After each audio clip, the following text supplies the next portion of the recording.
આ ગુસ્સો, આ રોષ, આક્રોશ, વિરોધ, હલ્લાબોલનું કારણ છે પૂર.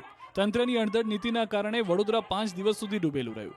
આખા શહેરની વિશ્વામિત્રી નદીના પાણીએ પથારી ફેરવી. કરોડપતિ લઈને ગરીબો પાણીની એક બોટલ માટે ટળવળી રહ્યા હતા.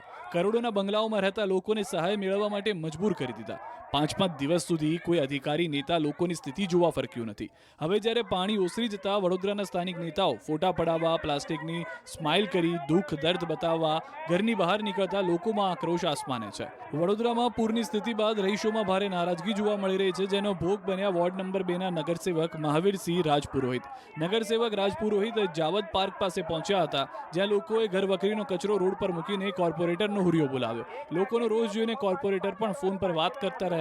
છેલ્લા 4 દિવસથી જે પણ નેતાઓ લોકોની વચ્ચે દેખાવા ગયા, તેઓને તમામને જનતાના આક્રોશનો સામનો કરવો પડી રહ્યો છે. લોકોનું કહેવું છે કે આ વખતના માનવ સર્જિત પૂરે અમને બરબાદ કરી નાખ્યા. સ્થાનિક નેતાઓના પાપે કરોડો રૂપિયાનો ટેક્સ ચૂકવતા વડોદરાવાસીઓ ભીખ માંગવાનો વારો આવી ગયાની વાત કરી રહ્યા છે.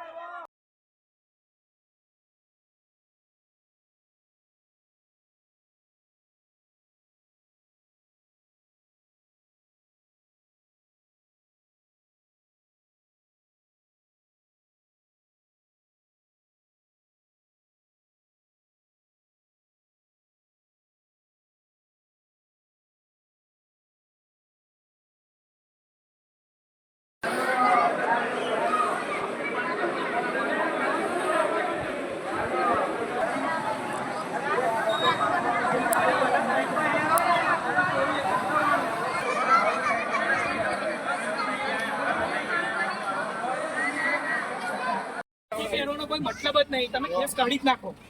હવે બધાએ વોટ આલેલા છે. શું કોઈ પાણી હરખું પૂછવાની આવી કશું નહીં ભાઈ, જો સાંભળી લેજો. એનો કોઈ મતલબ જ નહીં. તમે કેસ કાઢી જ નાખો. હવે બધાએ વોટ આલેલા છે. તમે આવું કેમ કર્યું, હું એવું કહું છું. ના સાહેબ, ખોટી વાત છે. અરે નહીં યાર. અરે ભાઈ, હું છેલ્લી ગલીમાં રહું છું. કોઈ પાણી હરખું પૂછવાની આવી કશું નહીં ભાઈ, જો સાંભળી લેજો. કોઈ પાણી હરખું વેચવાની આવ્યું, કોઈ ખીચડી વેચવાની આવ્યું.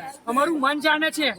આટલા પાણીની અંદર અમે લોકો રહ્યા છે છેલ્લી ગલીમાં ને અમારે નથી જોઈતું ભાઈ કશું.